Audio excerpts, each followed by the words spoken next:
सजता है मुखौटों का बाजार यहाँ, बनावट कभी सजावट के रहते हैं चर्चे।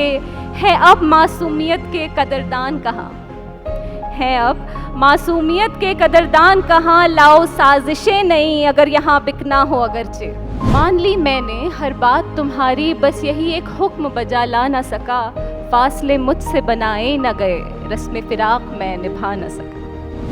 कुछ कह रही है रूह अब जो फुर्सत में हो तो सुन लो, अरसा हुआ तुम्हें इनसे भी गुफ्तगू किए। हमारे देश की महिलाएं एक प्रोफेशनल की तरह अब सभी क्षेत्रों में आगे आ रही हैं। सना तमकीन ऐसी ही एक शख्सियत का नाम है जो कि motivational speaker, content developer, public relation professional, soft skill trainer, writer और ट्रांसलेटर है।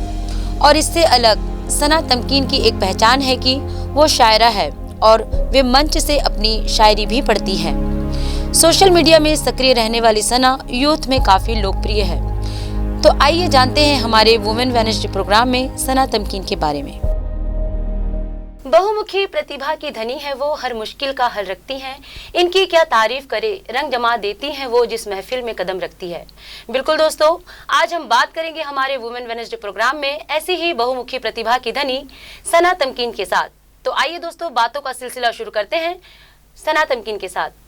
नमस्कार मैम, आपका बहुत बहुत स्वागत है हमारे वुमेन वेडनेसडे प्रोग्राम में। बहुत बहुत शुक्रिया इनवाइट करने के लिए। जी, सबसे पहले तो मैम आप बताइए आपकी जर्नी के बारे में, क्योंकि आप एक कॉपी राइटर हैं, मोटिवेशनल स्पीकर हैं, बहुत सारे गुण हैं आपके अंदर। तो सबसे पहले तो अपनी जर्नी बताइए कि कैसे शुरुआत हुई आपकी जर्नी। जी, शुरुआत मैं वहाँ से करना चाहूँगी अपने टीन एज से, कि अक्सर हमारे टाइम पे और मेरे ख्याल से आजकल भी ऐसा होता है कि आइडियल प्रोफेशन डॉक्टर होना और इंजीनियर होना ही मतलब आइडियल प्रोफेशन माना जाता है। और कॉमर्स वगैरह भी उतना सेम लेवल पे देखा नहीं जाता था उस वक्त। तो हम भी उसी तरह से मैथ्स लेकर बिल्कुल पीईटी क्लियर करने के लिए जूझ रहे थे बहुत मेहनत कर रहे थे, बट मेरा पीईटी में सिलेक्शन हुआ नहीं पर्सनल फैमिली रीजंस की वजह से। तो मैं काफ़ी एक डार्क फेज़ में चली गई थी। बच्चा उस वक्त बहुत सारे प्लान्स हम सिर्फ पीईटी को लेकर ही बना कर रखे हुए थे। हमें लगता था कि इंजीनियर बनेंगे तो ही फ्यूचर सिक्योर होगा, बट वो हो नहीं पाया। एंड बिल्कुल ही ब्लैंक थी आई रिमेंबर, क्योंकि उसके आगे मेरे पास कोई प्लान भी था ही नहीं। मैंने बीएससी किया क्योंकि मेरी एल्डर सिस्टर बीएससी कर रही थी और मुझे और कुछ पता भी नहीं था, एक टारगेट नहीं था कि क्या करना है। एग्जैक्टली जी। सो फिर मैंने ये किया कि जब मैं बीएससी कर रही थी दिशा कॉलेज से, दिशा कॉलेज की अच्छी बात ये थी कि वहाँ पर फंक्शंस बहुत ऑर्गेनाइज होते थे। तो स्टेज कोऑर्डिनेशन, स्क्रिप्ट राइटिंग, मुझे बहुत मज़ा आने लगा ये सब काम करने में, लीडरशिप पोजीशन में रहना। सो वहाँ से मैंने रियलाइज़ किया कि मुझे मीडिया फील्ड में जाना। मीडिया में भी क्या करना है ये नहीं पता था, क्योंकि उस वक्त जर्नलिज्म भी बहुत पॉपुलर ऑप्शन नहीं हुआ करता था, स्पेशली लड़कियों के लिए। जी बिल्कुल। तो इत्तेफाक ये हुआ कि ग्रेजुएशन मेरा कंप्लीट हुआ है। उसका रिजल्ट आने के 8वें दिन मेरे हाथ में जॉब थी। मैंने हितवाद में as a trainee reporter join किया और वहाँ 2 साल काम करने के बाद मुझे रियलाइज़ हुआ कि मुझे ये फील्ड बहुत पसंद है। तो मैंने फिर मास्टर्स किया जर्नलिज्म में कुशाभाऊ ठाकरे यूनिवर्सिटी से। जी। हम जानना चाहेंगे कि आपने अभी तक जितने भी कॉपी राइटिंग की है, सबसे अच्छा जो अनुवाद करती हैं आप, सबसे अच्छी कॉपी राइटिंग आपको कौन सी लगी?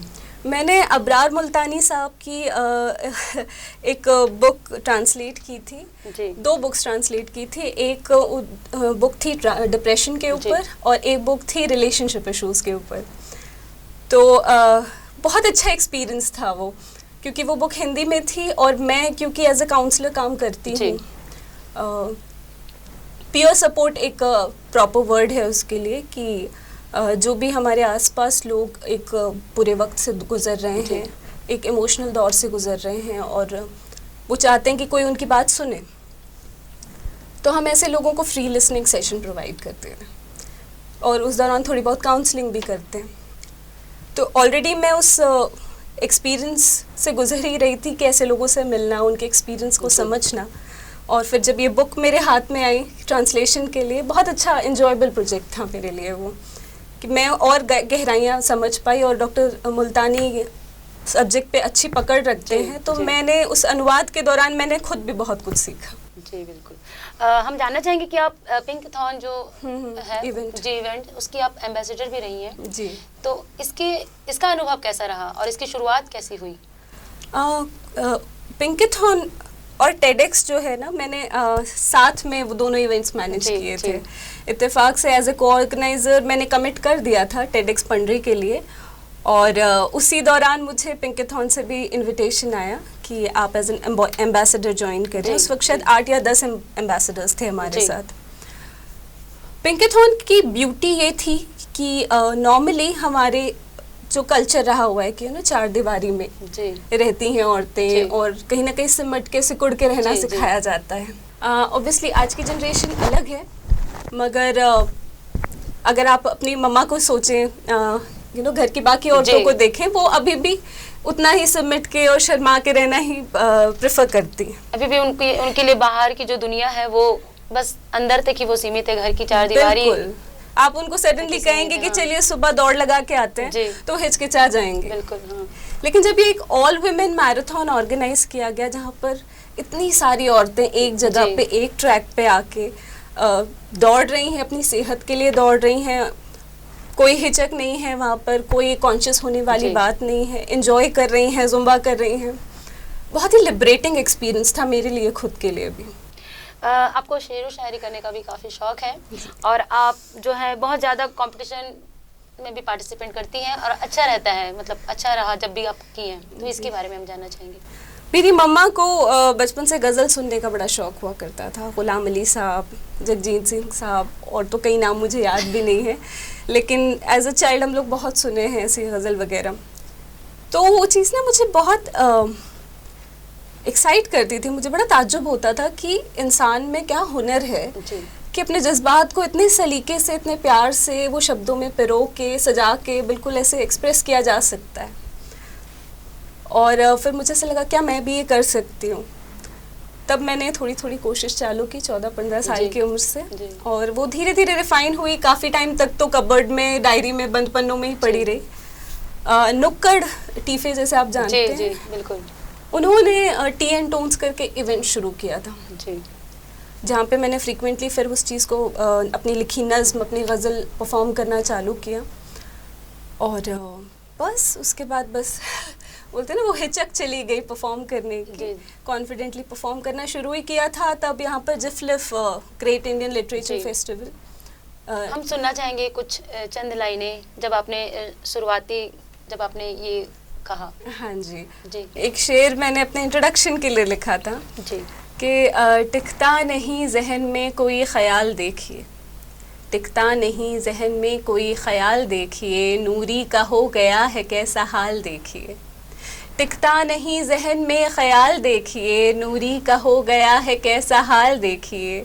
सोचते हैं सोचने को वक्त कहाँ है, सोचते हैं सोचने को वक्त कहाँ है, मसरूफियत की बन गए मिसाल देखिए। एक शेर मैंने लिखा था कि बहुत बेचैन करती है फ़क़त तेरी ये खामोशी, बहुत बेचैन करती है फ़क़त तेरी ये खामोशी, कम से कम दे कोई अच्छा बहाना छोड़ जाने का। तो ये जो चंद लाइनों से शुरुआत जी, हुई थी जी। मेरी, ये जो शेर हैं शुरुआती दौर में मैं बहुत पढ़ती जी, थी जी, और जी। पसंद किए गए। जी और उसी के बाद ही सफ़र जिफलिफ तक पहुंचा। जिफलिफ नेशनल लेवल का इवेंट है, जी। पूरे इंडिया से उस कंपटीशन में लोग पार्टिसिपेट जी। करते हैं। उसमें मैं टॉप 10 में, जी। टॉप 10 फाइनलिस्ट में अपनी जगह बना पाई मैं। तो वहाँ से जो सफ़र शुरू हुआ, फिर जी। वो जो कहते हैं ना चस्का सा लग जी, जाना, जी। परफॉर्म करने का चस्का मुझे जी, वहाँ से बिल्कुल। लगा। उसके बाद तो अब ओपन माइक्स में, जी, आप मुशायरा वगैरह में जाती हैं? मुशायरे जी, में, जी, ओपन माइक्स में जी। एज अ परफॉर्मर भी गई हूँ, जी। एज अ स्पेशल गेस्ट भी इनवाइटेड जी, जी। रहती हूँ। तो हम जानना चाहेंगे कि आप कौन से शायर से ज़्यादा इंस्पायर हुए, तो उनकी कुछ रचना सुनना चाहेंगे हम। जी, बशीर बद्र साहब को मैंने शुरुआती दिनों में खूब पढ़ा जी है। जी उनका एक शेर है कि उजाले अपनी यादों के हमारे साथ रहने दो, न जाने किस गली में ज़िंदगी की शाम हो जाए।